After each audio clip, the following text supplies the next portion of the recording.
on, everyone? Thank you for tuning in to another edition of the DMB podcast. We are your hosts. I'm Bill Salamander, and I'm here with my tremendous, stupendous, marvelous co-host, KB the Morton. Salamander, I'm so disappointed in the past, 72 hours of WWE programming and wrestling in general, that I don't feel like being a mark for this. So instead, I thought I would quote some lyrics to get us through this very difficult period. This is from Julio Fulio, OMO, featuring Trey Boy, and Just Blue. This is how disappointed I am. I can't even talk wrestling on a wrestling podcast. Gotta give them something different. Ain't that a damn shame? That's a damn shame. Anyway, drop another 3, flip another clip, and swing another block. 4 choppers and a stunner trailing me in another car. Make it rain 40 days and 40 nights. Better have Noah's Ark. Don't bend my block after dark from switches ripping up your car. How are you doing today? I am doing good. See, for me, I don't think it was that bad. Some things could have been fixed, but overall, I don't think it was that bad. I just think the last 72 hours was more of wow and crazy,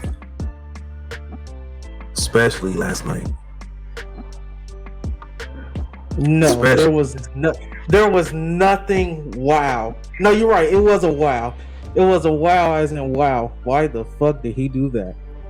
Yes, yeah, that was definitely VKM booking at its finest. Right off, yeah. I mean, he still got most of the shares, so he still got to please. Everything not gonna be Papa H way 100%. I say at least 80%. He got at least 75%. Everything we've been seeing, I think at least 75%, but we can tell what the bullshit is. We can tell, like, all right, he had to do that. There's no way you can shape this for it to be good. Because I'm going to tell you why when we get there. Let's get there. First, we're going to start with Crown Jewel. And we already know with Brock Lesnar, if he's not last, he's going to be first. But this match was actually good. Man, it was way better than what I thought it was gonna be. I never thought I would see the day where Brock Lesnar would get his ass manhandled. Like he got his ass beat. I would say we both was right and wrong at the same time. I was thinking about Brock was gonna win and he needed to get his win. And then you were saying Brock was gonna win, he's gonna put him in the hurt while putting him to sleep. I mean, we kinda got it right, but missed at the same time. I wasn't expecting Brock to get his ass beat throughout the whole damn match. I wasn't expecting that, and I wasn't expecting the kickoff into the roll-up. But at the same time, Bobby's shoulder was up too. If you go back and see the replays, so I think that's just a set up everything up for the third match. But the third match, somebody has to go over clean. Has to. A fantastic, hard-hitting match. I don't know why you didn't expect that from these two. His shoulder wasn't down, and I get sick and tired of referees missing that. It's like the basic things. People complain that in AEW there's spots and people don't be the legal man. In WWE, these motherfuckers be having their shoulders up. Yeah. At least in All Elite Wrestling, their shoulders is pinned to the mat. I can always argue the ref's decision. Did you see that shoulder, ref? It wasn't down. Right. Brock Lesnar doing the kickoff, the kick reversal from the hurt lock. That was just another added piece. You never see Brock Lesnar really do that. It really put over Bobby in a good way. Yeah, it did. Because we all know Brock can break out of most holes, but the respect that he's putting on the hurt lock, it's fantastic. But You know, I called it out a few weeks ago. I was like, you know, if Bobby and Brock go up against each other last year at the Royal Rumble, Bobby was heel. He turned face. This encounter, You did. he turned heel. You did. What we seen then during the match, he attacked him mid-match, and then before the match even started, and how the whole match played off. Then the aftermath of the match, then what he did on Monday Night Raw, he's heel. No, It's definitely. Go. Anytime these two guys meet up with each other, he got to turn. Whatever he is, he got to turn the other way. It's only like that's the only guy that can bring that out of Bobby. But Bobby Lashley, he's I would say the true contender that can build off the Rumble. As of right now, yeah. Out of everybody who you could say, who you could put up against Rumble right now, who you could honestly be like, if he wins, that's not bad. It's Bobby right now, because Bobby's the only one that's been hitting away. And after the reports that that you reported on about Bobby trying to get back the Hurt business, it makes sense of why, if he's trying to push forward right now, because he's going to need that extra protection going up against the tribal chief and the whole bloodline. So that makes sense. And hopefully they can work something out and have Omar join as well. Yeah, it does seem like that's the direction they're going. It's not a bad thing. He does need the Hurt business. There are only about 5 to 7 people who make sense from character-wise and booking-wise who could take it off of Roman. Bobby Lashley is definitely one of the 7. Most of them people is probably in NXT, but anybody on the main roster, he don't ran through. Right, we don't see him beat like who on the main roster could you say beat it besides the Almighty? I would say Bobby, Gunther, Cody. But Cody hurt right now. Ain't no telling when he's coming back. Even though we know it's gonna be the Rumble, we know that. But we know Cody. Did I say Sami Zayn?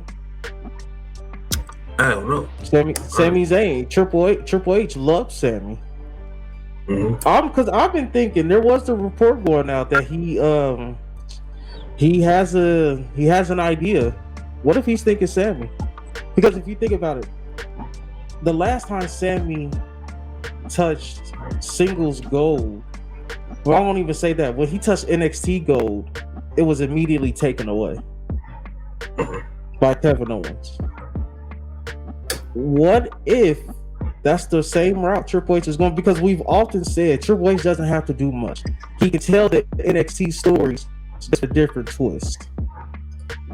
And what if that's the Sami Zayn Kevin Owens rivalry refresh? I don't know, because the reports that we reported on is it already saying that the plan is for Sami to be with Kevin Owens, which is why Kevin Owens is off of TV for right now, because all his plans is put on pause, because that's the plan for them to reunite. But they just didn't expect for this Sami Zayn and the bloodline stuff to actually pop off for as long as it has been. Well, I'm just thinking, I think more things Sami Zayn and Kevin Owens will take the belts off the Usos. I mean, yeah. I think there's a better story. The bloodline secret. I think there's a better story with Sami taking it off of him, overcoming the odds. I see where you're going too. If they go that route, I could see them making some type of swerve, like they do the match, but they have a contract signed. Sami Zayn just sign it, he don't read it, and then when he wins, he take both belts. But then on Friday, we see that Paul Heyman made resist the contract and shit. He signed it because he didn't read it, and the twist was for the WWE title, not the Universal. So now he got to hand over the Universal title, but he's still the champion. I think that's one way to get that off him, like whatever his next match is, like that's in a contract clause. But the person don't even read it, and so they go in the next few weeks and stuff, acting like they both champions, because they refuse to get both belts in. But it's in the contract to Paul Heyman put it out like it's in the contract, you signed it or whatever. don't know. I'm just thinking about just ways to try to separate the belts. It's like, because they're not making two belts. I mean, they're not making one belt. If they would have did it already. So I think the plan is to separate the belt. But how do you get one belt off and still make him look strong? Because overall, you ain't gonna take the Universal title off him, because that's the title you've been building on. He been holding that title for 700 days. Maybe the WWE title because he just got that like a few months ago. Yeah, you do make a point. You make a valid point. But you know what? Don't make no point. It don't make no sense at all. Women's tag team title match. Yes, at all. Damage Control versus Oscar and Alexa Bliss. Damage Control. They just they just dropped that title that previous Monday to Oscar and Alexa Bliss. So coming into Saudi Arabia, Crown Jewel, Oscar and Alexa Bliss was champion. Just for them to drop it. It's Damage Control. I complained when I said it about CM Punk. And like a week later, he won it again. What's the point? I don't know, because like at the same time, I was thinking what you were saying. We was like, what if Damage Control was trying to what's the plan for the hard hope?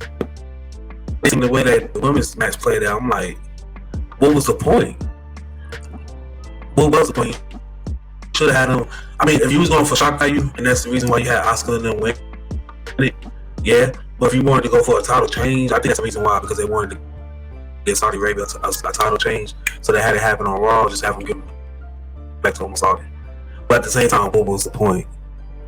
It's no, but nobody benefited from this at all. To me, the Bayley match make her character a little more weak now. I think that Damage Control have no, because they really didn't much damage. So I think Damage Control have a choice to add after. I think that's something that will sabotage the group. I want to make sure you get it all out before I go. As of now, yeah, I want to see what you got to say. So, the difference between this and CM Punk, now I look back at it in hindsight, both were pretty bad, is that CM Punk got the win in Chicago. The last time he was in Chicago, he lost to MJF twice. So that makes sense to get him a win in Chicago. He wasn't at Forbidden Door when they were in Chicago, so he couldn't get his win there. Well, you go to you put all out in Chicago. He drops the title to Mox in humiliating fashion, gets the title match anyway, and then he wins in Chicago.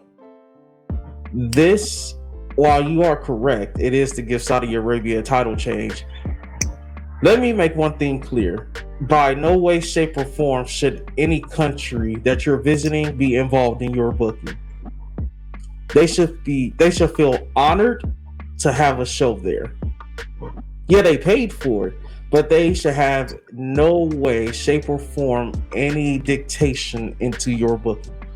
They shouldn't tell you what to book. They shouldn't tell you, hey, we want a title change, and you make it happen. You tell them that your booking is your booking, and if they don't like that, pay the money back.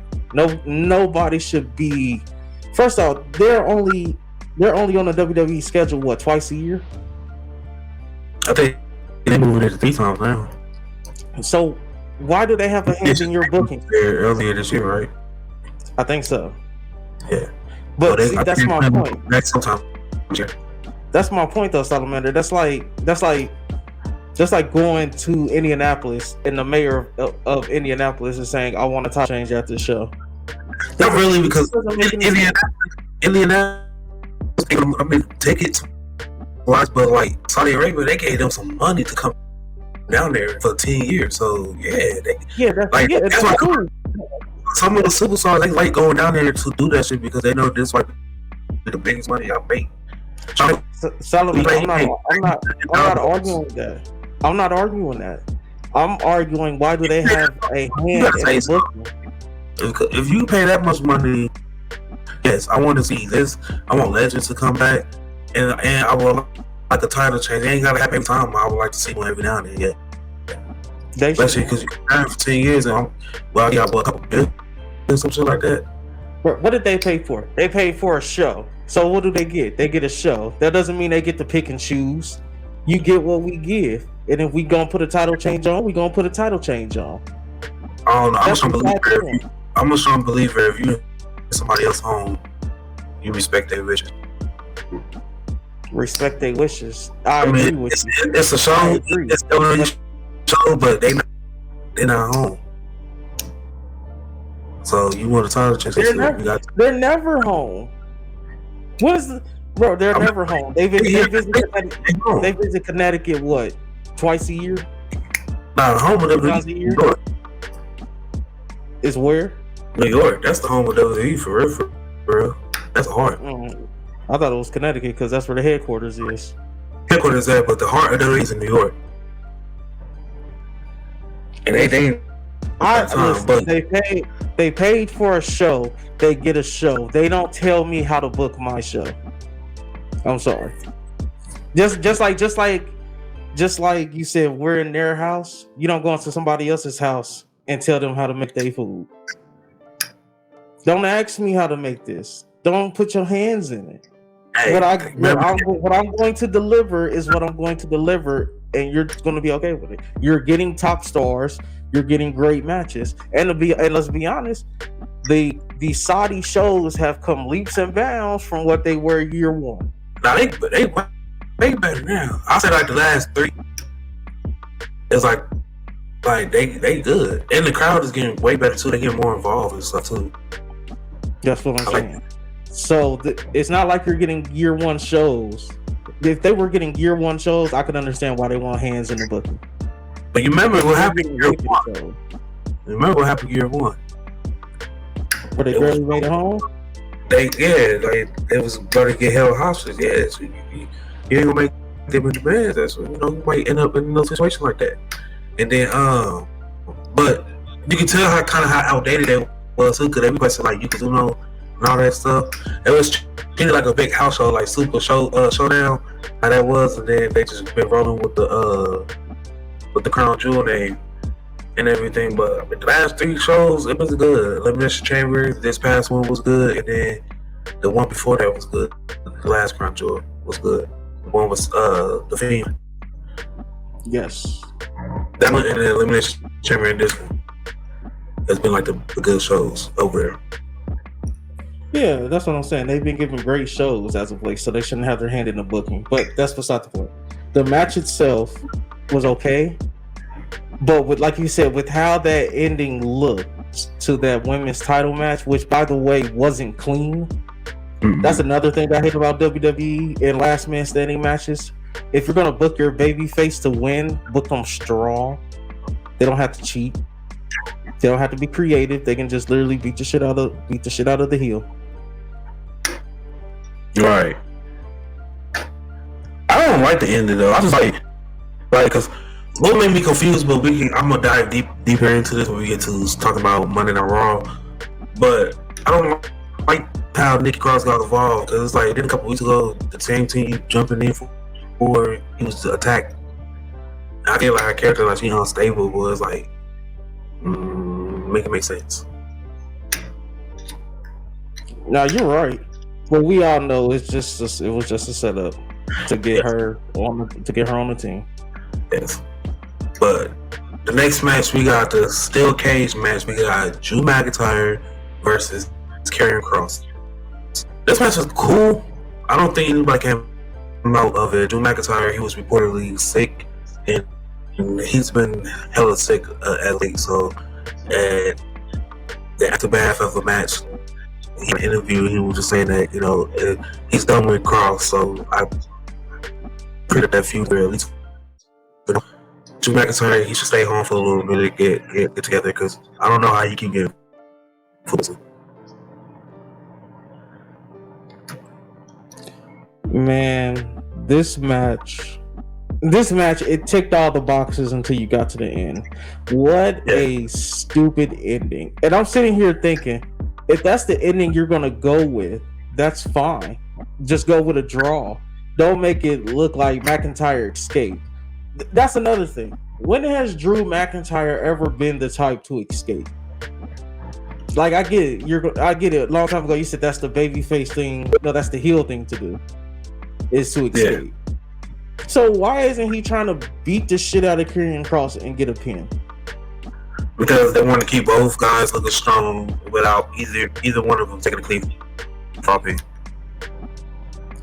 You know the spot I thought they were going to do, and now that I sit here and think about it, it's probably dumb as fuck for thinking it. I was thinking Drew McIntyre was going to be climbing out. Scarlett was going to get there and balance him on her shoulders while Karrion Kross hit the ground. And I was thinking that would be such a creative spot for Karrion Kross to win. Yeah, it would, but goddamn.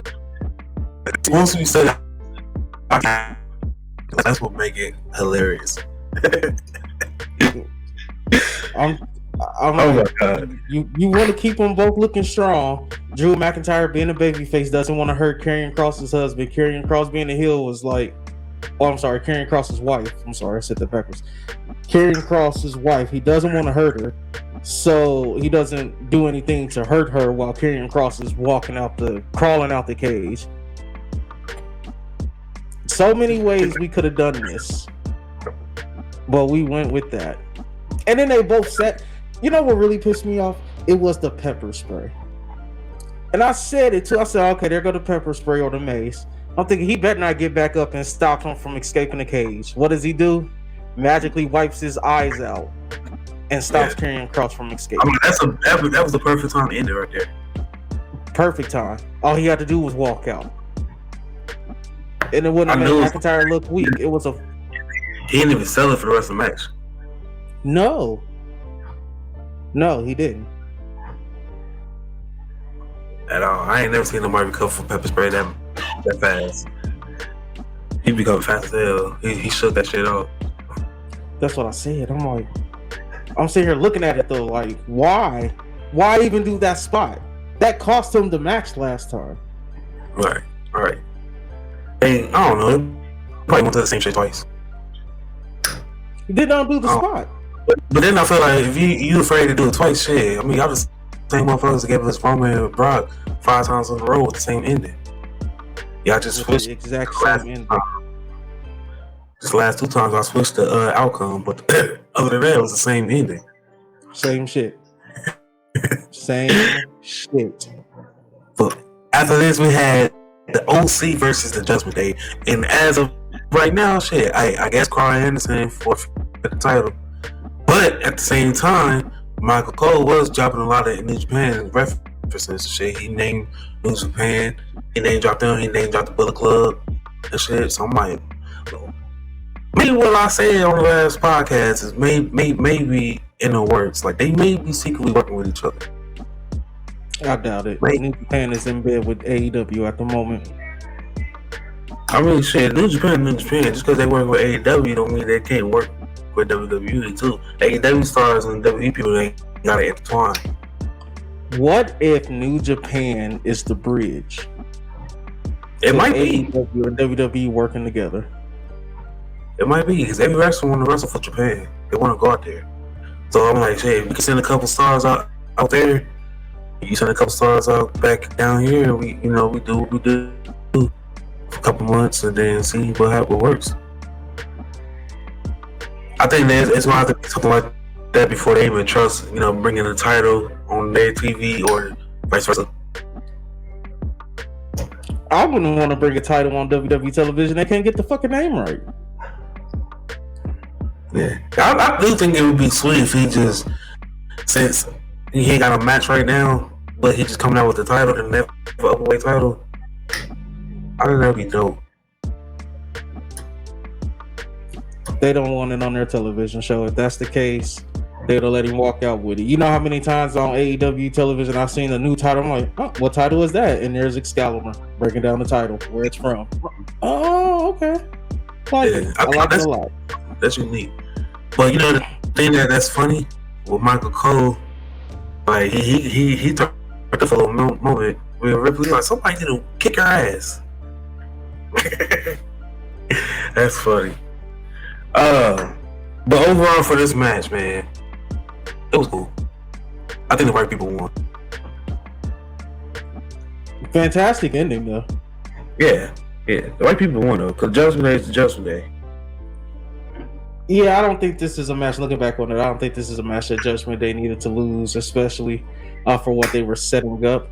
Do have slight problems with that, but we'll get there when we get there. Fantastic match. I do too a little bit, though, but yeah, we'll get there. But the next match was actually very surprising, and it went on a little bit later on in the match. It basically, it went on in the middle of the show. Braun Strowman and Omos, two beefy men off the beef. First off, we called it. We said it was going to be a good match, and I don't know why, but Omos talking shit, I need it.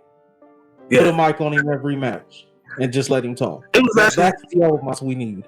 This was actually good though, but the one thing I didn't like, I kind of quick it was that ending. You know, I get that Omos is 7'3", he ain't never been taken off his feet. Was the first person to do take him off his feet. Of course, he can lay down for the 1, 2, 3.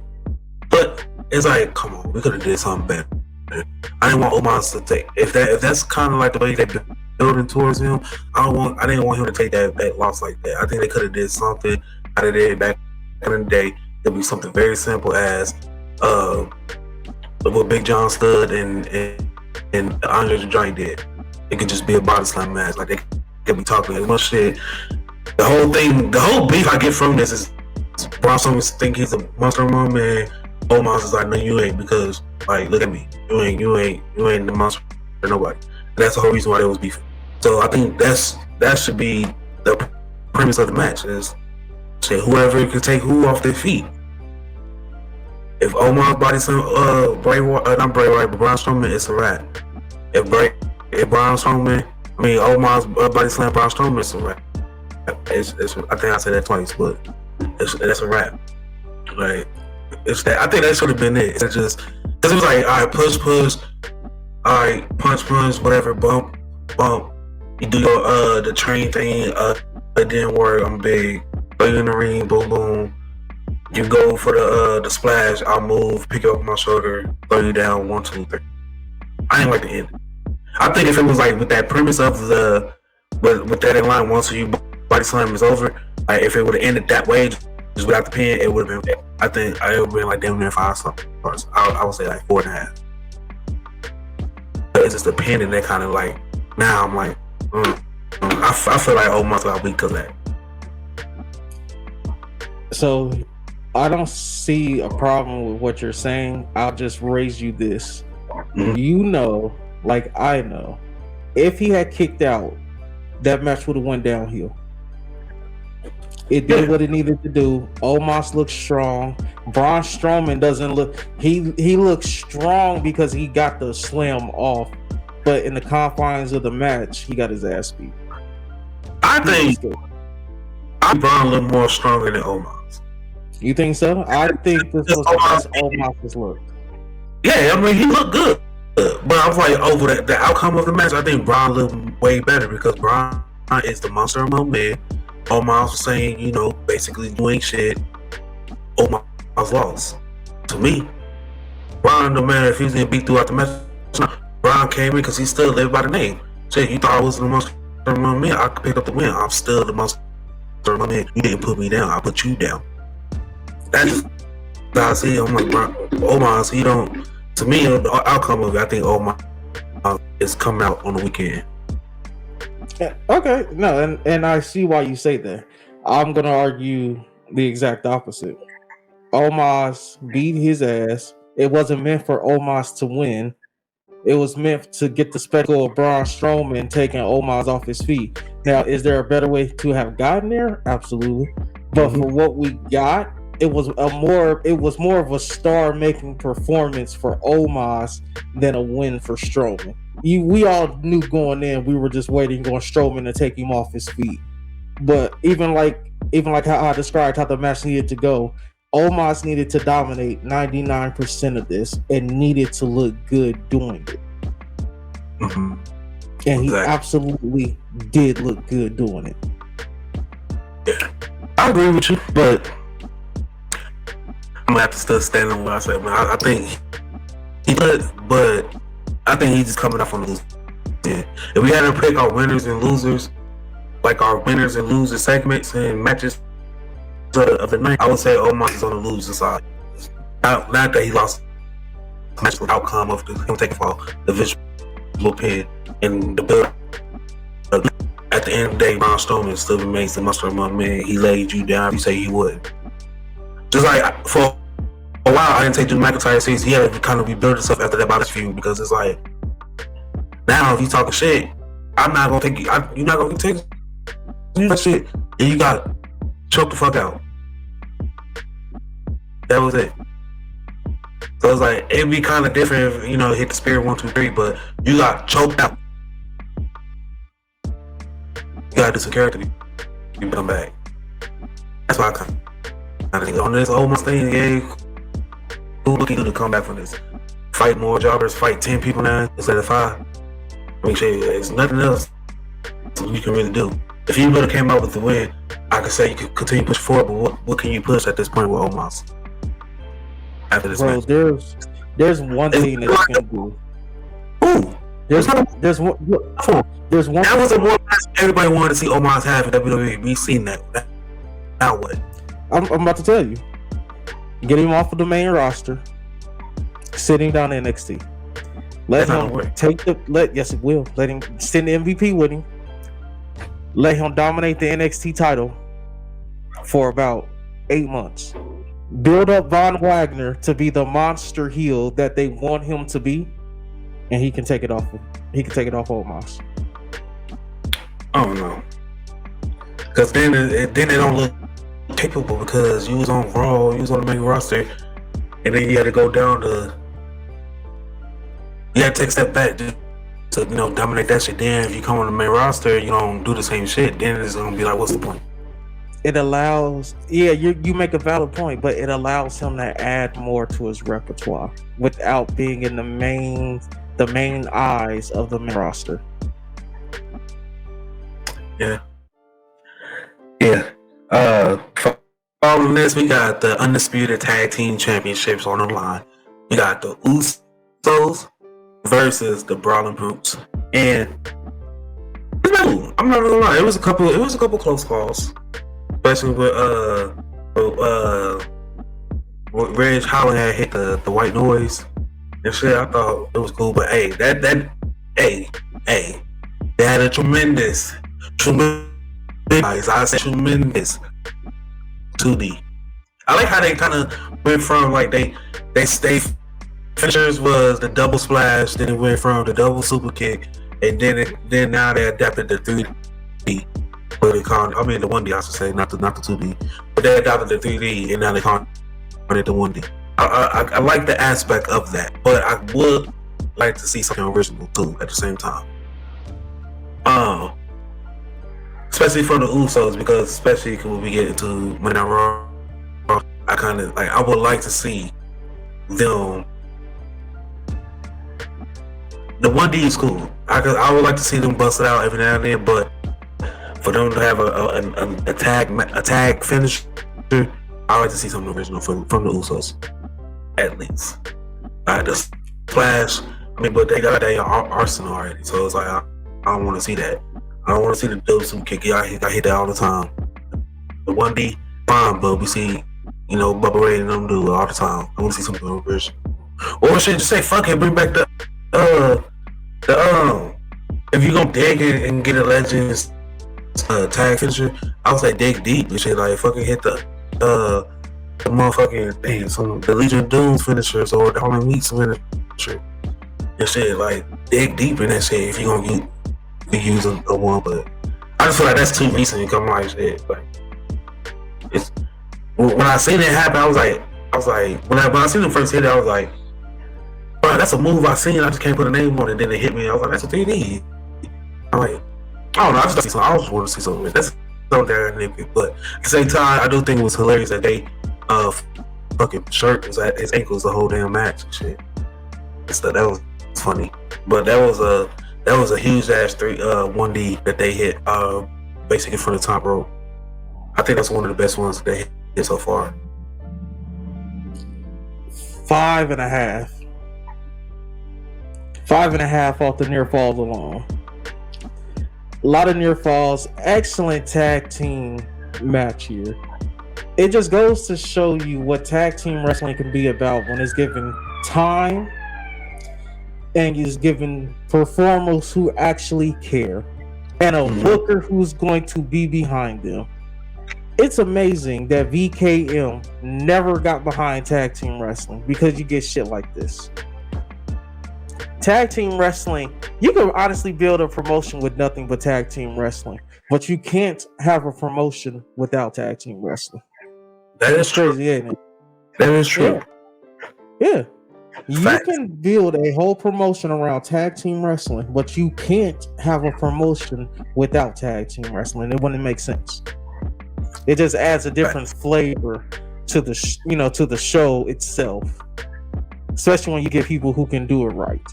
In this case, they got 4 fantastic performers who really have my jaw on the ground the entire match with as many near falls as they gave us. And I really love Michael Cole and Wade Barrett putting over the Brawling Brutes time and time again during the match, really making you believe they could pull it off. Yeah. I like how they did the J arm, and they was like, that's for Sheamus.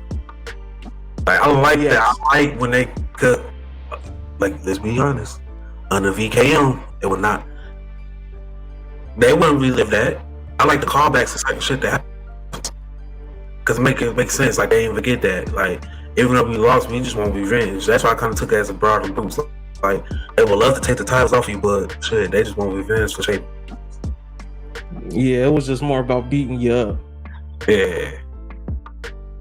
That's how I took the match. It was just happened to be a good ass match in between two, but I just took it as like, you just gotta strive for it. They had a ride. They had a slide for it. They had a slide for Sheamus. That should have broke. That'd be funny as fuck. They came out with some Brawling Brute shirts and said slide for Sheamus. Nah, that would be good. They ought to take advantage of that. For real. Have a whole bunch of people wearing this shirt. Be like, well, I don't know what slide for Sheamus mean, but like, oh, you slide for Sheamus? That, hey, more power to you. I don't know. Been off TV for a while. Who? Well, it's 2 teams, but one is the Street Profits. Well, that's because Montez injured. Damn. And another one's they seem to be off TV, like they be on TV 1 week, they'll be off TV for like another 2 weeks, maybe 3 weeks, but hit Raw. They beefing with Legato. Yeah. Before that beef, they was off TV for a while. Like they made their debut, they returned, then they was off TV for a couple of weeks, and then they appeared in that damn tag team match. That was like a bunch of teams, and then this happened with the beef.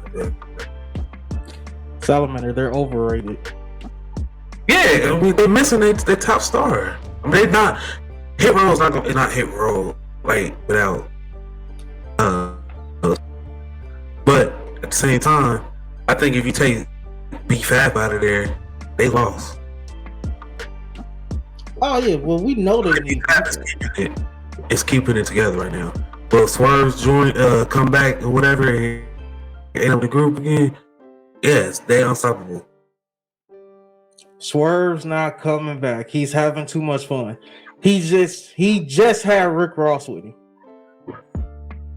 He's become a crossover star in AEW. He's never going back. I'll tell you who might come back, but we'll save that for a little bit later. We'll get into it.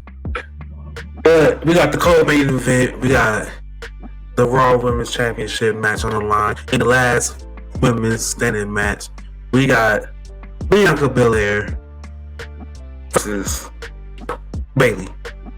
Before you continue, I'll take my credit. Match of the night. Well, no, I'm sorry, not match of the night. Match number 2. Match number 2. Follow up. But It is in contention, and it's a strong contention.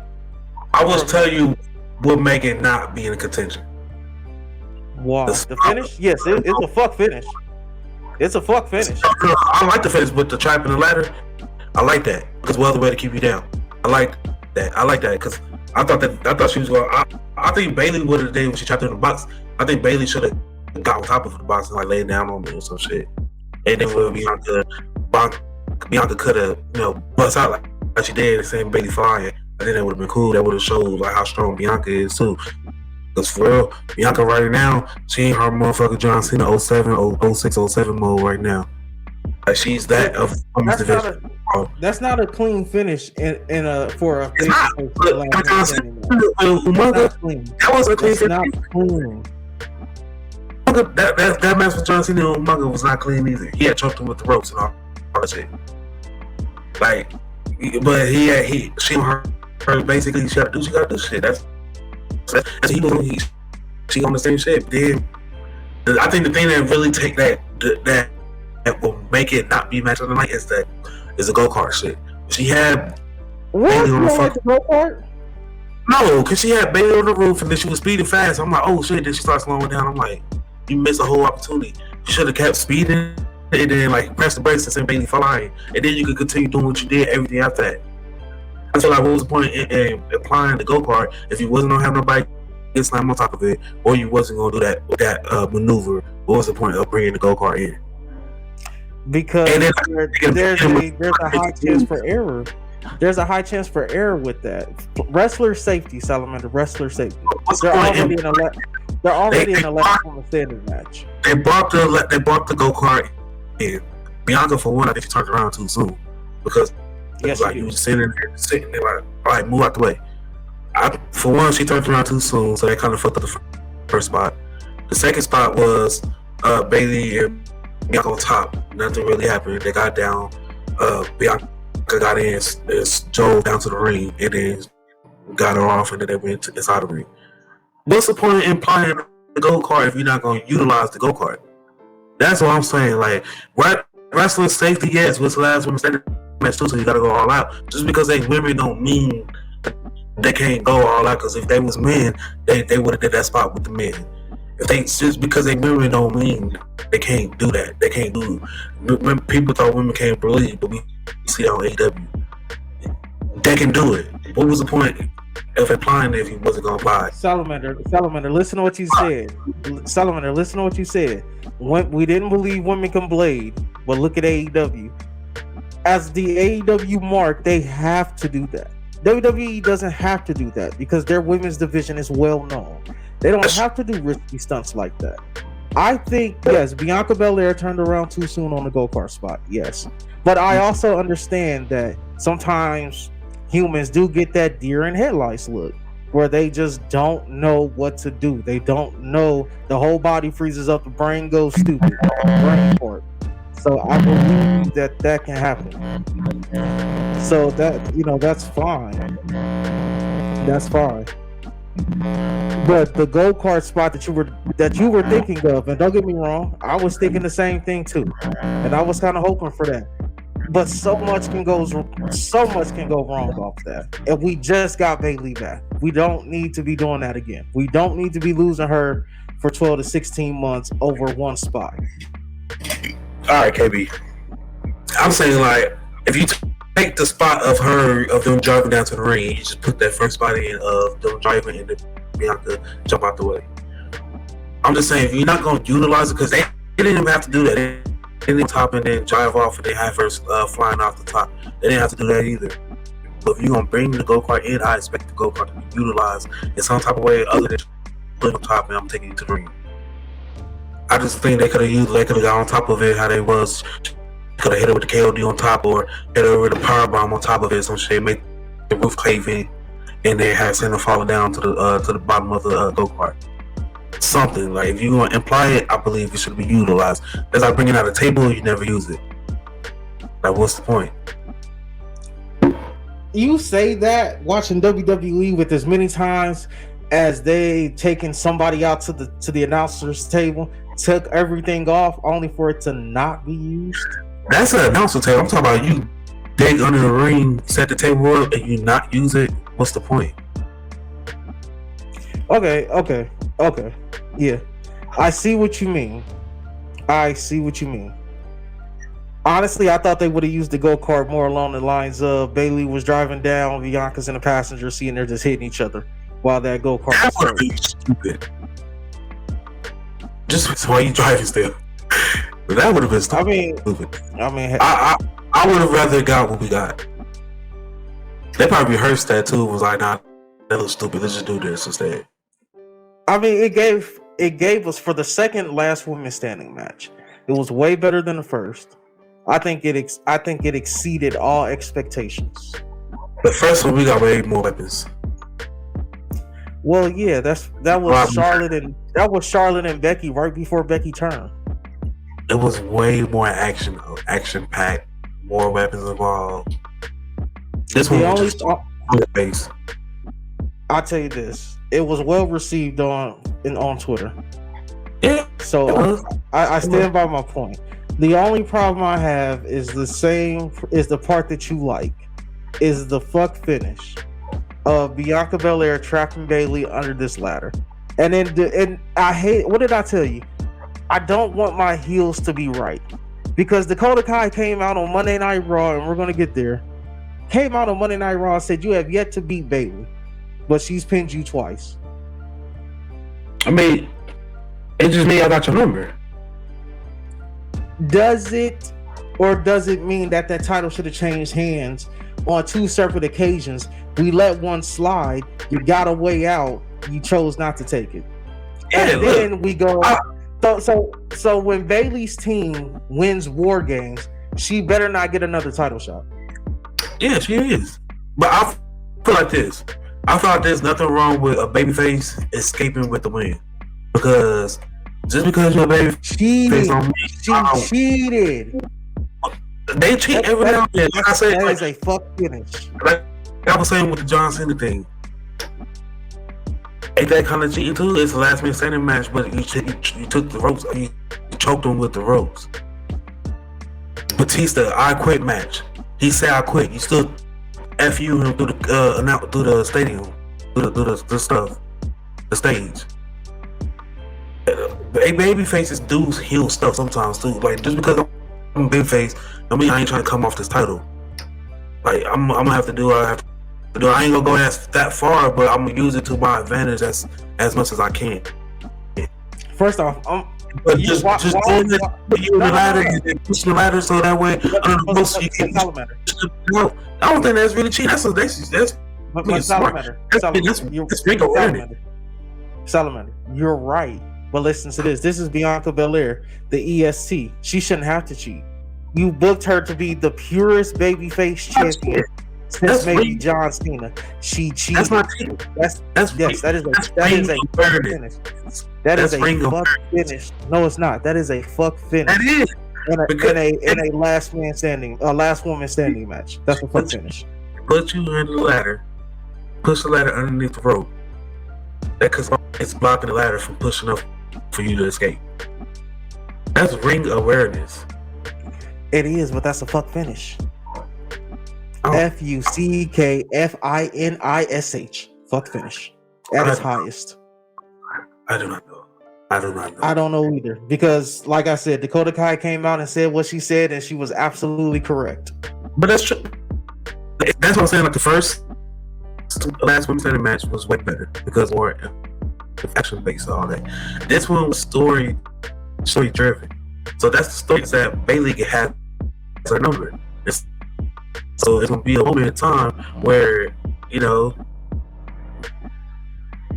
again. You put it in like again. When Bayley's team wins War Games and she get this title match, we got to hold Triple H's feet to the fire again because this is Vince McMahon booking.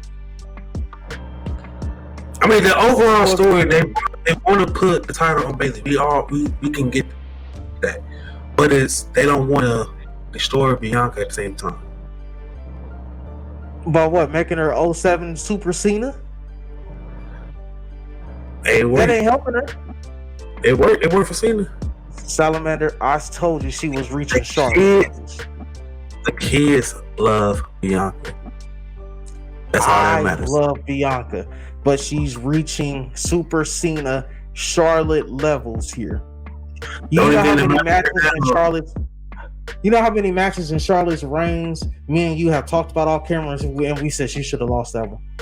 But hey, man, Charlotte Bianca. The kids, they love Bianca. They don't fuck with Charlotte like that. That's the difference. If you are the WWE PG and their main audience is kids, so if you can connect with the kids, you get in that push. John Cena can connect with the kids, which is why he's a fucking 16-time world champion. FUCK finish. Now we got the main event. We got motherfucking Logan Paul versus Triple Chief Roman Reigns. I like that. This match was way better than I thought. Man, if Logan don't fucking go full time already, I swear for everything. I swear for everything I love. He needs full time because he is good. But you know, we reported that he took ACL and MCL stuff. I buckshot Lariat. I was gonna say that. I was gonna say that. Some people say it happened when he did the table spot. It could. I don't think so. I don't know. I think it's a buckshot Lariat. But I be saying this thread on Twitter. I have to say, you might disagree, but he do that shit better than Punk, and he do that shit better than Heyman.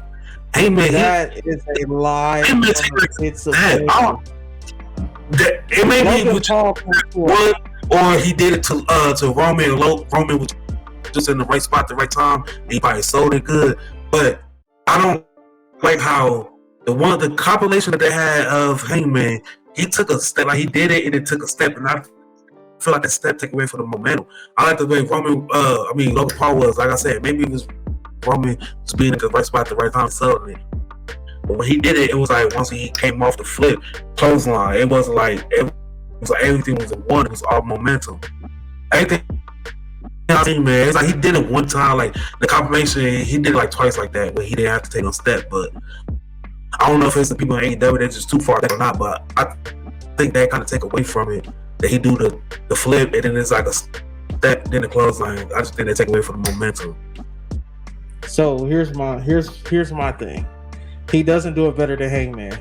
You know why he takes that step? Because then you get shit like that with Logan Paul, where you blow your ACL and MCL. You know why there's that step? Because you got to think, you're doing a front flip, landing, putting all of the weight to your knees because your knees are bent. You need that step to take the pressure off the knees. Like you said, he went in one fluid motion, and you know what happened? He tore his ACL and MCL.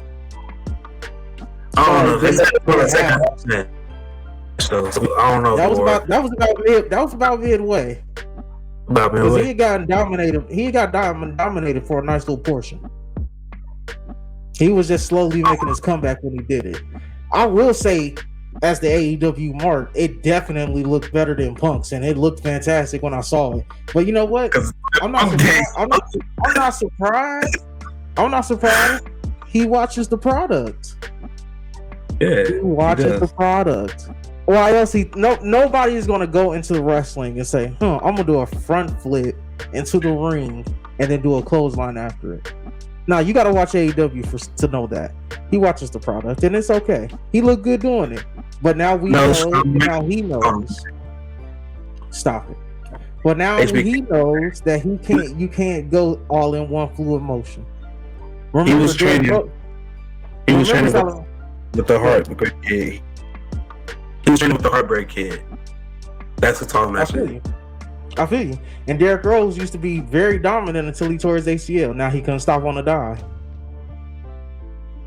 And that ACL was so crucial. It's crucial to sudden stops and goes. I don't know. He blew trying to be Hangman Adam Page. I mean, he was better. He was not better. How can he be better than the person doing it? That don't make sense. Man, just like And technically, did he call Hangman Adam Page? Did he get permission for that spot? Because technically, that's his finisher. I mean, and if he breaking code, he breaking code. Everybody finishing. That's the case. Anybody who's the first person to do a spear. I mean, everybody. But I can tell you, I wasn't seeing too many other wrestlers outside of Hangman doing a buckshot lariat. Crossroads. That's a very unique move. The same move. Crossroads and Sister Abigail. No, it's not. It's completely different. It's a Crossroads, just a reverse. Yeah, it's reverse facebuster. Kind of the same shit though. Man, it's kind of not. Jake Switchblade and Sister Abigail. That's the same move. Yes, that's pretty much the same move. The orange punch and the Superman punch. It's the same move. Stole the GTS. Yeah, the Boston Crab and the Boston Crab and the Walls of Jericho is the same move. Yeah, we get it. I mean, everybody do it. Yeah, but nobody's doing don't defend Logan Paul. Nobody's out here doing a buckshot lariat. This ain't the 70s when you had to ask for permission to do a move and beat. You're not gonna do my finisher without running it by me. The thing is, Logan Paul is a celebrity. He don't have a moveset. His moveset gets adapted from the people who he's by. He was by Miz, and we see him doing when he was talking with the Miz. We see him doing moves like right now. He started training with Shawn Michaels. We see him bust out Michaels' move, and then also bust out some moves towards Roman. That was Roman's moves. He don't have a moveset. His moveset adapts as he wrestles. And pretty sure he's gonna have an all-around moveset of everybody moves like a creative player. The buckshot lariat, Hangman Adam Page's finisher. He's just throwing it into his repertoire like it's a normal move. It ain't a normal move. It is. It's not. It's an everyday move. That's like somebody. If you wrestle, that's like somebody else doing the guillotine. Yeah. No. I prefer the roll-up guillotine. Listen, it look more crucial. Jump up, grab him in the headlock, and then you do a whole roll, and then you work on the floor. It just looks more crucial that way. Versus you just grabbing him, you just fall to the floor, like you just roll up underneath while you still got his head and everything.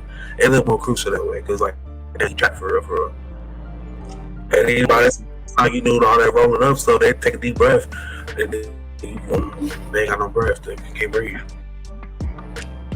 Well, listen, I'm not going to sit here and argue with you over who does a certain wrestler's finisher better, even though it's said wrestler's finisher.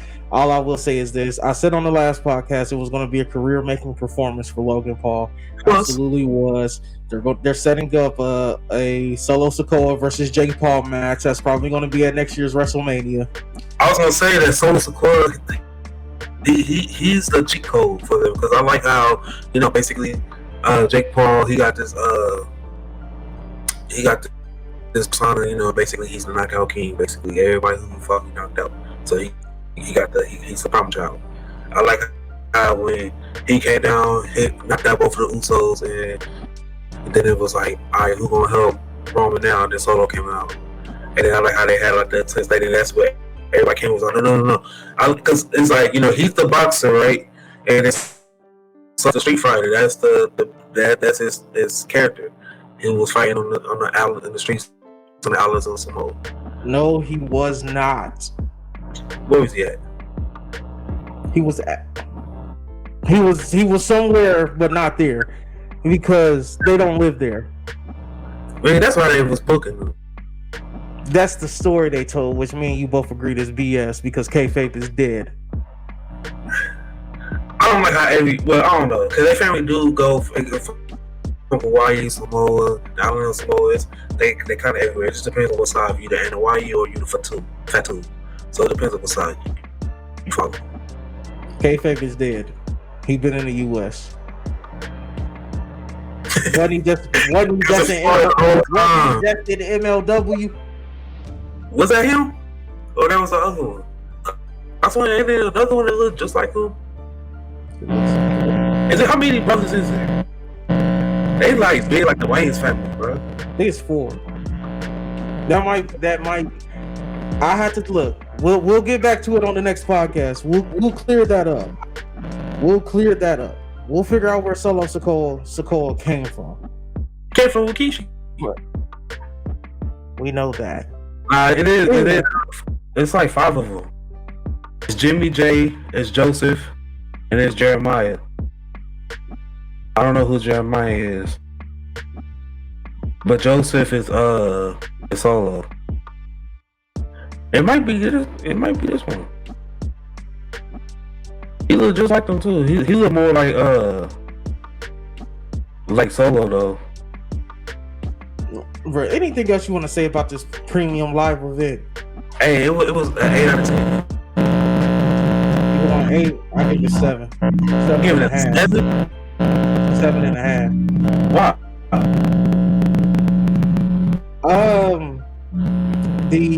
I was about to say Toxic Attraction. The women's tag title match.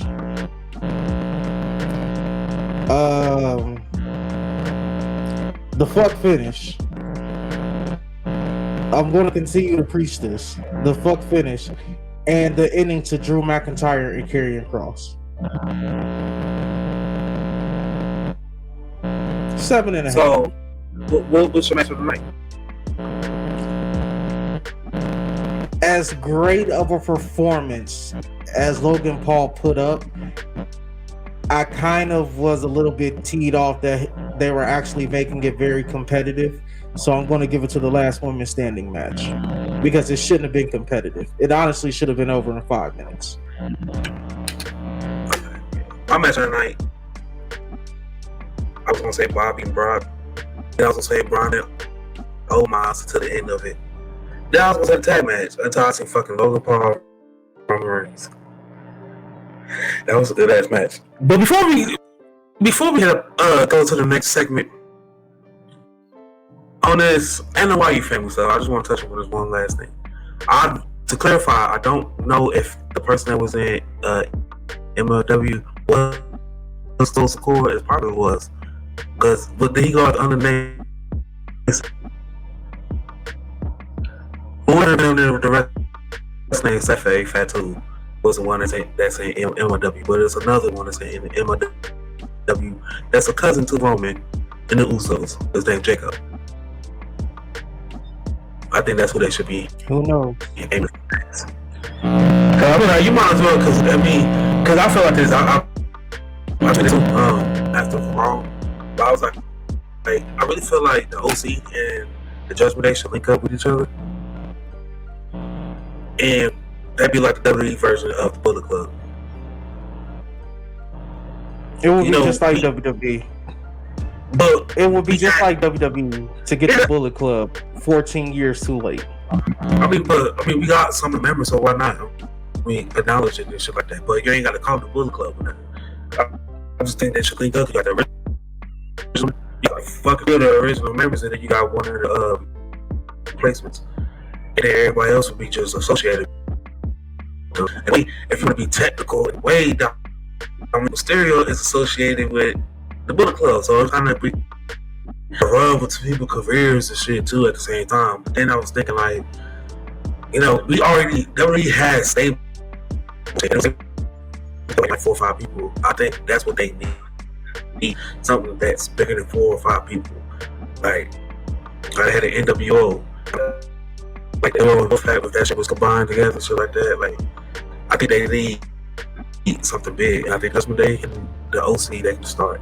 Damage Control could be a start. They can add 2, 3 more females into the group to start. But I gotta let's jump in because I can't really say too much, but I'll jump into it. So we're gonna start with some Raw.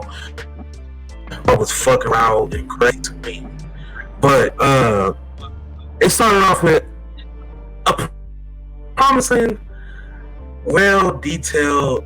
It kind of got me intrigued for Friday night, the promo with the New Day.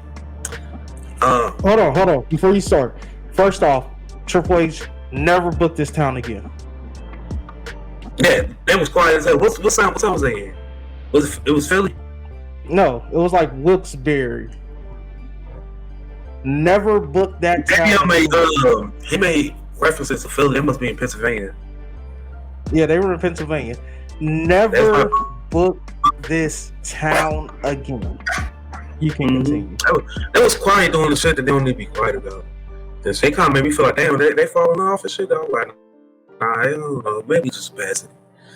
But like I like the references that they put, like, you know, basically they were saying, like, you know, the Usos, they got shit handed down to them because of their family names. Then I kind of like the Usos comeback of it, like, you know, just because, you know, we got here because of that don't mean that we still had to go grind and make a name for ourselves. Like, I feel like the promo was very promising, and I like the reference that, you know, Xavier Woods made, you know, saying that, you know, you don't know what it's like being backstage, not knowing if today your last day you're gonna get fired or not, and shit. Reference to all the fucking budget cuts and shit that's been happening in the last couple of years and stuff. So I like reference to that and stuff. So I fuck with that a lot. But just overall, I mean, the promo was that's good. No, it was a fantastic promo. You missed one where they were talking to Kofi, and they told him if the Usos hadn't forfeited that match, there wouldn't have been a WWE Championship match, and that's true. Great retouching of that, and this show tonight, it kind of sewed up year-long plot holes that have been 3 to 5 years in the making. Yeah, because after that took the belts off the New Day, that story was over with. Yeah, we got another one. It was always like, when they did face off, it was like the beginning of the bloodline shit, like in the beginning.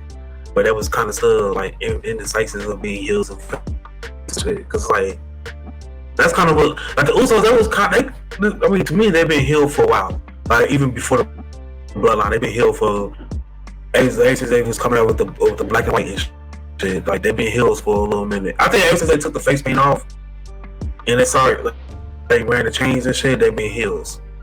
But it's like they just beloved and shit. But the standards that they on, I think the Usos is really on a different level and shit. And I think they level with the Usos, I think it started when Jimmy was out and Jay became main event. Yeah, they are on a different level. That I can agree with. My question to you is, are they a top tag team of all time? The Usos?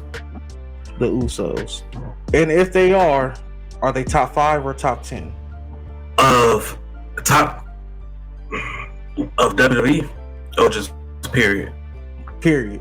Because I've already said FTR to me is a top 7 tag team of all time. I don't care what era. I know if I was to make a top 10, FTR is in the top 7. I can honestly say the Usos are in the top 9. I don't know, but I would say top 20. Top 20. And the reason why I say that, because we were saying if they the top, but they place that in WWE form standards, I would say they top 10 of all time of each decade. But if you just say everywhere, I don't know, because me, like, I like tag team wrestling, but I don't like the skinny, like the small shit. Like, we already know what era I love for wrestling. You know, everybody was shaped like Bobby Lashley and shit. So I won't put the Usos over Legends of Doom. I won't put the Usos over the Four Horsemen. I won't put the Usos over the Fabulous Freebirds and shit. Like, I don't know. I just feel like they're too small. And then at the same time, like, I don't see nothing eye-catching besides super kicks and splashes. But it's like, you know, I don't know. Besides that, I don't see them hanging. I could just put the Usos with the Legends of Doom or the Road Warriors, whatever one you prefer to call them. I don't see them getting past home. I don't see them getting past signers. We can keep going. These are big people, and they tags. That's what I'm saying. Like, I don't know. I feel like they should be top 5 for this generation. Yes, WWE standards, they top 10, but of all time, they at least top 20. Different eras, different people's style of wrestling. Me, I'm not a fan of bigger tag teams. But you see the Usos all over fucking Ron Simmons and Bradshaw? No. It depends. To me, it just depends on how you want to tell the story. The small wrestlers, right? The Usos right now versus the Hardys in their prime. No, they're not going to. No. The Usos right now versus Edge and Christian in their prime. No. The Usos right now versus the Dudley Boys in their prime. No. I'm sorry, I gotta disagree on at least two of those. No. I'll give you the Hardys, but then again, like I said, there was that time to where wrestling wasn't really my thing, but I still saw the Edge and Christians, the Hardys, the Dudley Boys. But when I look at what tag team wrestling has become now, I'm sorry, they're relics. I honestly think right now the Usos in the prime between 05 to 07, Paul London and Brian Kendrick, they didn't run for their money. I said the Usos will win, but they didn't run for their money. You gotta remember, on that whole era, on lock. Was nobody beating Paul London and Brian Kendrick. Different times. But also, you got to think, wrestling has evolved. Wrestling isn't the same as what it was back in the 90s. But the Usos want to be crying. Yeah, you're tripping. They won't be doing so dominoes. Bro, just admit it. You don't like the Usos. No, I do like the Usos. But when you said of all time, are they like top 10? I'm just saying like of all time, because like you said, different decades, different eras, and everything. I can't see, because the Usos, like when I'm talking about size, they small, but at the same time, they arsenal, how they work, like they hold what they got in their bag, the whole arsenals. It's nothing compared to the Steiners, the Harlem Heat, the fucking Legion of Doom. Like, it's not comparable to those. So I'm like, and that's 3 teams. And then I also said I named some other teams and shit too. So I'm like, the Hardy Boys in their prime. No, that's 4. That's not the matter of being top 5 right there.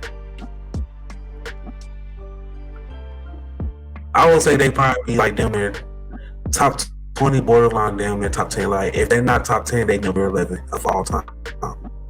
Yeah, see, that's too low. I can say this, they're definitely top 9. So if they're not 9, they're 10. They nail my top 10 of all time.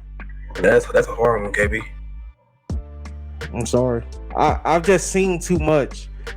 And then I think it's what really has done it for me, Salamander. I think it's the growth. I think looking from where they were to how they are now. And you also got to remember, longevity plays an important part in this, because a lot of those teams broke up. Yeah, a lot of those teams went off to be single stars. The Usos didn't. They stayed. They stayed a team. Mm-hmm. That adds to it. Because we've always seen teams in wrestling where it was the Shawn Michaels and then the Marty Jannetty. And we would always sit here and pick it apart. Well, who's going to be the Marty Jannetty of this team? There is no Marty Jannetty. There's no Shawn. Because I think the difference is that they're brothers, so it's able to work out. It's not like it's like 2 friends, like Shawn Michaels, Triple H get together, or all the other teams with just a couple friends like Harlem Heat. The only reason why they broke up because, it was obvious that Booker T was the Hardys. It was obvious that Jeff Hardy was the star. So I think it's different. It's easier for brothers to stay a tag versus friends or people who just got together. While you're right, you can still choose to stay a tag. You have that choice. They make the choice. Just like LeBron's going to break the scoring record of Kareem. How do you do that? Well, you need longevity. Longevity plays an important part. And they've been a team for their entire career. Yeah, So you got yeah, a point. that team might have had a good 5-year span, but they were no longer a team, and that's all we can judge them on. The Usos, we're gonna do that 5 years, and then we're gonna do another 5, and then we're gonna do another 5, and you're just gonna keep adding on 5s until they retire. Yeah. So they have a larger body of work. But for the promo, what you think about the promo? Well, it was a fantastic promo. Matt Riddle adds a sense of comedic relief, which was definitely needed because I felt like it was getting a little bit too tense. He was funny. No, it was cool, but you know how I was saying, and I hope he's not injured too bad. But remember when I said, "Where's R-Truth?" It seems like something was missing. Comedic relief was missing. We saw it last week or 2 weeks ago. Whole thing with Johnny Gargano. He was the funniest person of the segment. Sometimes you need comedic relief. It doesn't have to be serious all the time. You got your tense moment. We got what we were looking for. The match was hyped up. Send Matt Riddle out there. He can irritate Jay. Jimmy's gonna be Jimmy, and you got the babyface New Day. Yeah, I was gonna say that's what WWE kind of missing. Like back then, we used to have like segments that was there. It was like, what the fuck? But it was like funny though. Yeah, that's what they kind of missing though. But the match, what you think about the promo that led into the match? This 3-way 6-man tag. And you know, it did its job. I wasn't impressed. I knew it was meant to get the Usos and the New Day into the ring without actually having to get them in the ring. Yeah. Pay off, give something for that Monday night crowd. That's all. It was okay. I knew Solo was gonna pin Matt Riddle. That was obvious. You know who's the biggest underrated person on the microphone? I feel like don't get props. Yes. That next segment with Baron Corbin versus Cedric Alexander, and I'm happy that Baron Corbin got his name back. Even from he was Baron Corbin, cut his hair, became King Corbin, Happy Corbin, Bum Ass Corbin, Happy Corbin, and now he's back to Baron Corbin. I kind of like this deal being like JBL's protege and everything too. But I want to see where it's going to take off from here because we see him having a couple squash matches, but I'm kind of I'll say the boringest part of a character development is when you try to take somebody serious. So the first couple weeks it had squash matches and shit, and then it started leading into them getting serious to a star that could possibly beat them for real. And we know Baron Corbin gonna have these squash matches for a couple more weeks, and then going into Survivor Series or probably after Survivor Series, that's probably where we see him face somebody like a Matt Riddle or somebody that's more serious and shit. Even though he's gonna win, but it's gonna be somebody who's more serious, who we gonna be like, and we really see what that character is about. Yeah, definitely agree. I'm gonna keep this short and sweet. Match was fine. Did what it needed to do. Had a great ending into the end of days. Baron Corbin, I'm seeing championship gold in his future. This pairing is too good to not put championship gold on. Yes. We got the open challenge match that's supposed to happen. Seth Rollins came to the ring, and then it looked like that Finn Balor was going to answer. But then I was thinking they're going to pull a swerve, and it was going to be either Damian Priest, so they're probably going to get the nods to Dominic. I go ahead and take it. But it didn't. Because the OC came out, and then they cut their promo. And what I've been telling you, because I can tell you that she was going to come, and you was doubting it. And then I gave you the report of it, and me and Ian was coming, but it wasn't no date on it, and then she came. One thing I have to complain about is how she debuted. They could have had her hair better, I feel like. Because once I seen the blue, I was like, that's me and Ian. I already knew it. I kind of feel like it could have been a little bit, it could have been executed better. That's really all. So, couple things, and I'm gonna be really short with it. I like that they closed, or at least acknowledged, that injury that Vince refused to acknowledge when Balor took the buckle bomb into the barricade. Love that was acknowledged.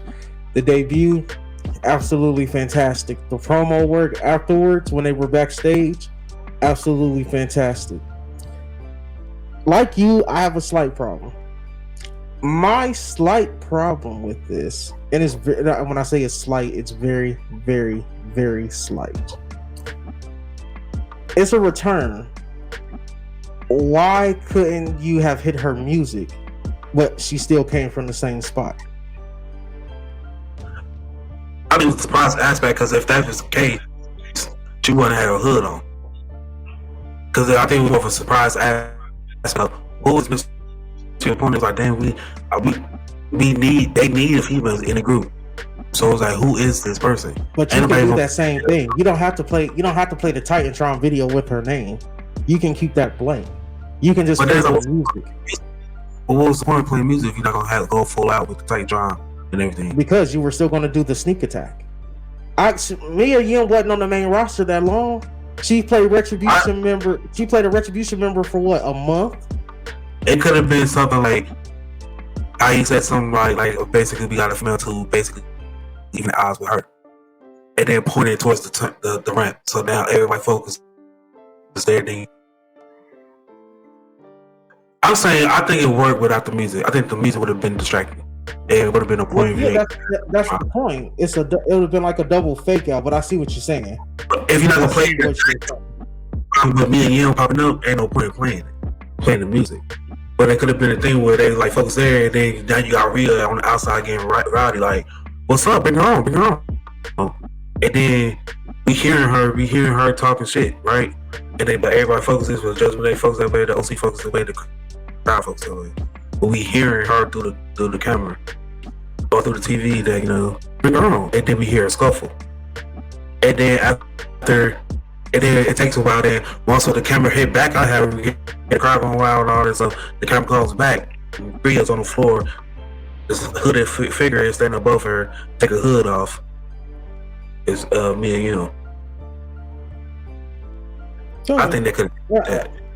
Yeah, like I said, my problem was very slight, like 1% out of 100. Very, very slight. I just wish they would have tried some way to be better with it, but it was still good though. Yeah.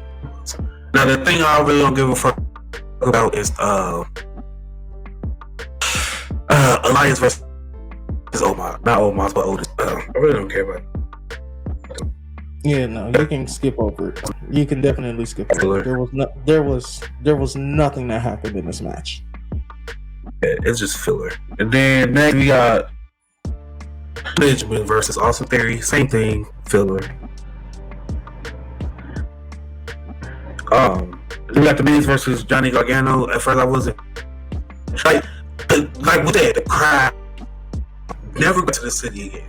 I won't say never, but I won't go back for like another 2 years maybe to let them know, be loud. And come back, everybody so like,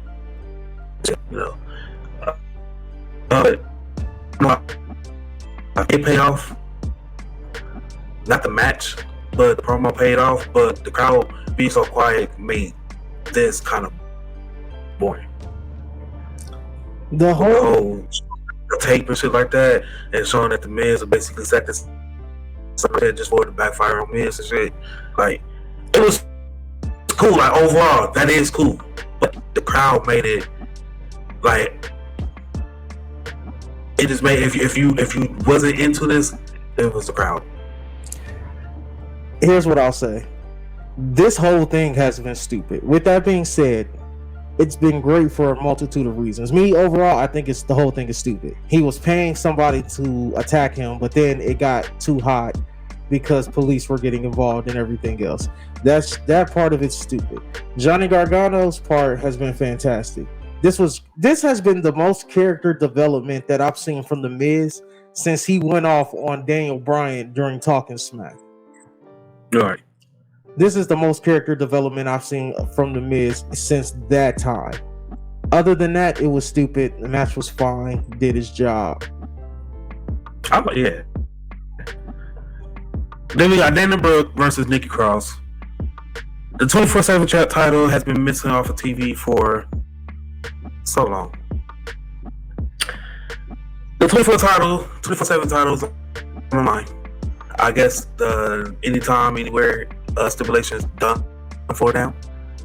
Because it was just a regular match and Nikki Cross picked up the win. Nobody can't try to pin or nothing. It was like, all right, boom. I'm lucky starting to really think that Nikki Cross is going to be a next member of the Damage Control. I mean, they might as well. They really might as well.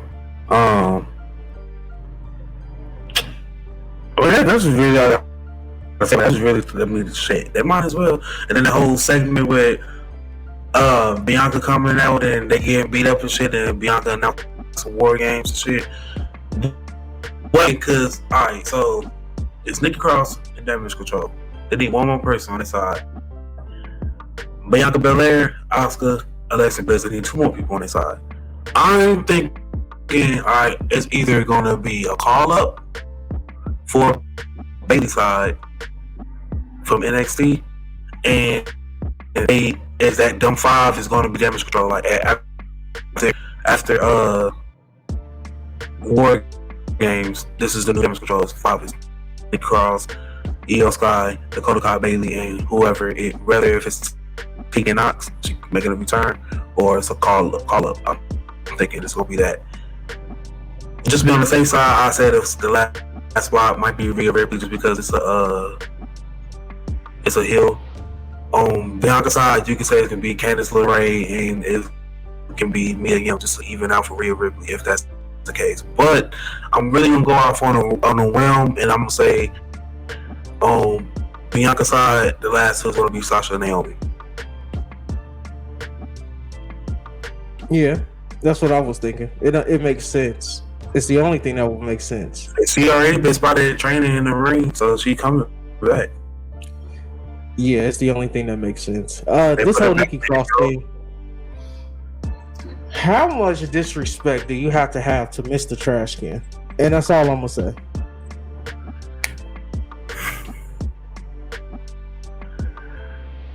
I don't know. I feel like Nikki Cross. It's cool. I feel like it's way better than Nikki Ash shit. That was ass. But I just feel like the thing that's kind of hurting her character right now is the fact that when she came back and made her return, she could attack Damage Control. Now it seems like she's protecting Damage Control because you attacked Bianca and them, but she didn't do shit to Damage Control. You just sitting there. But it's like you attacked them 3 weeks ago. That makes sense. I just feel like you're gonna make it something like that. At least make it make sense. And I feel like WWE failed in that area. I do agree with you. While they have failed, I have liked the interaction between Dakota Kai and Nikki Cross, with Dakota Kai being a little bit scared, you know, the real abandonment issues that she's been playing up to in her character. Like, just the way that she interacted with Nikki Cross while Nikki was getting ready for her match. I thought it was fantastic character work. Yeah. Yeah. But now we got the main event. We got the true open challenge match. And it looked like it was going to be answered by Mustafa Ali. He got beat up. It was the Almighty. He came down, made his way to the ring, beat the shit out of Seth Rollins. I was hoping, like, all right, get your title back, throw him in the ring, and then pin him. And that way we call it a wrap. I kept looking at the clock to come out. It's 10 minutes. Like, nah, it's 7 minutes left. It's 5 minutes left. What's about to happen? Boom, boom, boom. Long story short, he didn't even do it. He was walking back out. It was over with. Then you see Austin Theory come out. I'm like, he ain't about to do it for real. He ain't about to do it. And I'm like, he been teasing too much. He ain't about to do it. And then he actually did it. I'm like, oh shit. But he lost. Now I was actually rooting for Austin Theory because I'm like, shit, I'm rooting for you to make history because nobody ever cashed in on the mid-card title. And that's funny that this happened, but it did happen. At least it could go down as an attempt. But it's funny that this happened, and we was talking about this last year, how, you know, to bring back the good feel of the Money in the Bank. That's what they should do, because it could be like, no matter, like, you just being the main champion, the world champion, you're not on your heels no more. If you hold any title in WWE, you should be on your motherfucking heels, and whoever holding the Money in the Bank title. I mean, not title, but briefcase. And it's funny that they pulled that shit now, and we were talking about that shit last year. That's crazy. But I mean, I was thinking, if you gonna take a title off of Seth Rollins, that was the perfect time to do so. I thought he had it when he reversed the first curse, his finisher and shit, but then it was like, that crowd was bad though, because that was not hype until the end when Seth got the pin, but it was like, that crowd was horrible. It was horrible. I'm not mad with the outcome, but I just really felt like that crowd, man, it was horrible. The execution, everything played out the way it could be. I'm not mad at nothing. The whole ending, the cash, I'm not mad at nothing, because you're gonna have some hits, you're gonna have some people who have successful cash, and you're gonna have people who are not gonna have one. But it was the crowd. If the crowd was more into the match, I really felt like it would have been better. It's the crowd, but it was just like, they didn't pop until the bell ringing after Seth won. Then that's when they popped left. Before then, it was like, all the close calls should have had the crowd going wild. No matter if you full Austin Theory or not, like, you shit. When fucking I was thinking when he cashed in, was nobody on like cheering for him until he came out to make the cash in, because we know what was about to happen. It was like, oh shit, that everybody got behind off. I don't know. I just felt the crowd was this was a miss with the crowd. This whole thing was a miss. Everything was a miss, because guess what? Why was Seth Rollins out there, Salamander? Why was he out there? In the ring? Why was Seth Rollins out there in the ring? A challenge. They asked him earlier if he was still gonna do one. He said, yeah. Okay, so then why did Austin Theory have to cash in? Technically, a match hadn't started yet. His open challenge was still out there. There was still an open challenge. There was an open contract out there for the United States title. It was over once Bobby did. No, because that match never started. That match never started. That match never started. But it was a clear indication that Bobby was the answer of the open challenge. But there was still an open contract out there. That bell didn't ring. Which meant that open challenge was still open. It was horrible for everything about how, if that was the case, this is the worst cash in of all time. This is Baron Corbin can tuck his head from underneath the ground, because his cash in is not the worst. This cash in is the absolute worst. Yes, because the main. I go back to the NXT breakout tournament when Carmelo Hayes won the tournament, and the thing said he could get a championship. He gets a match for the NXT championship. They ended up using it as a Money in the Bank type of thing. That's not what it's used for. The money.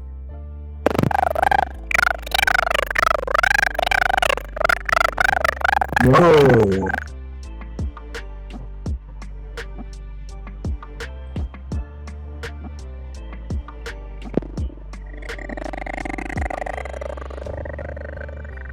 You are out of there, KB. Your audio is horrible. You sound like the Powerpuff Girls.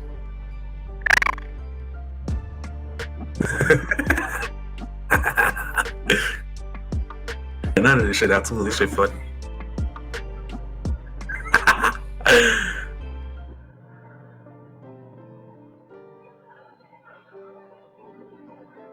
Well, the wrestling guys didn't like what you say about this cash in. That's something that's up. They didn't like what you said.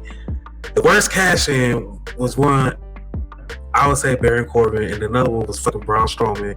But Braun Strowman fucking had the opportunity to cash in, did the match, and then after he lost, he didn't cash in. I feel like he should have did that shit.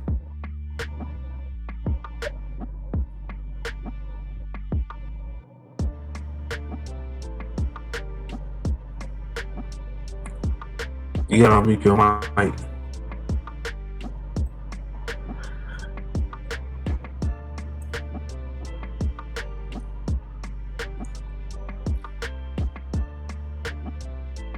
technical difficulties aside, technical difficulties aside, Money in the Bank, you are guaranteed. This is the worst cash in Money in the Bank history. It is dead. It needs to be thrown away. I should never see another Money in the Bank cash in again. He can't. You know what's crazy? I wouldn't even have minded if Austin Theory went to NXT and cashed in on Braun Breaker. You know why? Because it's a world. I think that would have been better. It would have been better. It would have been way I better feel if you cash in on a mid-card title and then I was gonna say there was that an open challenge out. I was gonna say that too. Like if he was gonna cash in and was gonna be on the mid card title, if he wasn't gonna win, then I would have preferred him to cash in NXT. Yes, that's the thing. Remember how I was saying, if there was ever a time they wanted to take the belt off of Roman when they went to England, what was that? Clash at the Castle. Yes. When I said they had an opportunity, they had an out. If you wanted to take the belt off of Roman, you could put it on Drew in his backyard.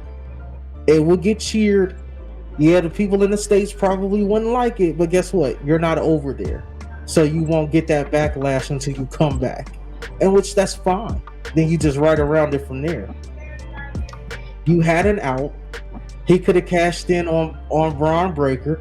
Or if he was going to lose anyway, why not just have him cash in on Roman at Crown Jewel?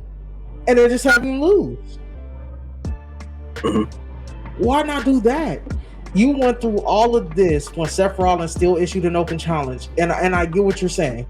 In the context, you're right, but in the other part of the context, that open challenge contract was still out there. It wasn't answered. The bell didn't ring, because isn't that the same bullshit they use with Money in the Bank? Go to cash in, somebody runs out, boom, oh no, the bell didn't ring. Give me my briefcase back. It's the same shit. That bell didn't ring. Bobby Lashley attacked Seth Rollins before the match. Therefore, that open contract is still out there. I think it was more of a I'm gonna pick and choose my own battles, because Austin Theory knew he couldn't fuck with Roman, because for one, he got to deal with the bloodline, but just one-on-one without the bloodline, he knew he gonna fuck with Roman. And you ain't about to fuck with Gunther. NXT, yeah, you could, but I'm thinking like just at a moment's notice, right? As of right now, he saw his opportunity, he took it. Bobby beat the shit out of Seth. He thought he could have it. Plus, shit, Bobby took my title the first time, and when I had the United States title, he still got unfinished business with that title. So it's kind of it's storytelling. It's all within the story. But what a way to get the title, to get the briefcase off of him though. Now I wonder how soon, because since they're trying to get away from gimmick pay-per-views, I wonder how soon is the Money in the Bank going to be? Is it going to be going to be a Mania? They just filed a trademark for TLC. I can't tell they're trying to get away from the gimmick pay-per-views, premium live events. Yeah, you got a point. Yeah, you got a point. All I'm saying is I can't sit here and give it a pass when you created yourself an out. Because there was always one out. Just having cash in and lose. It's Roman Reigns. It's believable. Okay, you didn't want him to do that. He could have went to NXT and cashed in on Braun Breaker. You had an out, yet you decided to do this dumbass shit. Me and you could have thought of 100 different ways on how Austin Theory could lose the Money in the Bank cash in. I don't think me and you would have picked cashing in for the United States title while there is a United States Open Challenge contract still out there. Now, I could see if the match with Bobby had happened and Seth Rollins was beat up, because then he beat, you know what I'm saying, Seth Rollins won the United States Open Challenge match. So Austin Theory coming down trying to cash in makes sense. But that match didn't happen, Salamander. That open contract was still out there. Bobby Lashley was supposed to be the guy, but his anger got the better of him. I think That's all I'm saying. Raw, I'm gonna give Raw 8 out of 10. 8 out of 10, but with the ending that I saw, it gets a 4 out of 10. with that ending not in there, it's an 8 out of 10. Off the record, before we head up out of here, Nick Aldis, Nick Aldis, the former NWA World Champion. Where do you think he will go? AEW or Impact Wrestling? I feel like it's got to be a big platform. I feel like he's not going to go to Impact, even though Mickie James is his wife and she in Impact. I just feel like he's not going to go. I feel like the reason why he's leaving NWA because of the exposure. He did. No, I think from what I heard is they disrespected his wife. Billy Corgan did. He disrespected Mickie James. Yeah, that too. And the exposure at the same time, I'm like, really, people really don't know much about him. But if you go to AEW, you can make same as WWE. And as of right now, WWE is trying to really go aiming towards more independent stars again and bring it back some of the good things that we loved about the original NXT. I can see him signing to WWE and running that fucking NXT. Maybe. We have to see. I think he has a lot of love for Impact. I think he's got a lot of love for Mickie James. So if Mickie James got in his ear and asked him and pleaded with him, I think he highly considered Impact. I think AEW is out there. I really don't see him going to WWE because I think he's always had creative freedom. And is he going to be willing to? Triple H going to be willing to give him that?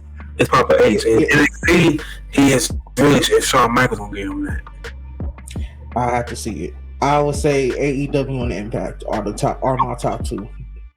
You gonna say AEW? You fucking boy. Or Impact. Hey man, with the way that Papa H did that bullshit on Monday Night Raw, you better be lucky I'm still a wrestling fan. Because that's the shit you show the outsiders and they say, what the fuck? Yeah, but on that note, guys, go ahead and drop in the comment section below what you think about Crown Jewel and what you thought about this past Monday Night Raw. Go ahead and leave a like on the video, subscribe to the channel, and push that notification bell for daily wrestling videos. Once again, I'm Camilio Salamander, Scabby the Mark. Simply, we some fucking marks that love sports entertainment. I started with nothing and came out of king. I've been the one that's been ballin' for rings. It's been me and my team and we chasing the green. My team be the shit, we ain't ballin' for free. My team be the shit, we ain't ballin' for free.